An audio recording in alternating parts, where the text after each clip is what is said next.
फोड़ कुछ के फेंक दिहला मोर जियो के मोबाइल। देख के इंटरनेट पे हमार ऐसा स्टाइल। लाल कोयला होते हो राते पीट पाट के। अरे बाप रे तो पूरा दुखा तो मर देंगे।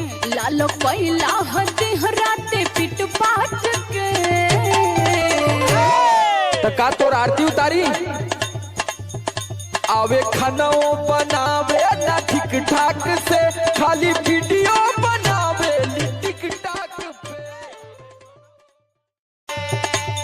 फोड़ कुछ के फेंक दिहला मोर जियो के मोबाइल। देख के इंटरनेट पे हमार ऐसा स्टाइल। लाल कोयला होते हो राते पीट पाट के। अरे बाप रे तो पूरा दुखा तो मर देंगे। लाल कोयला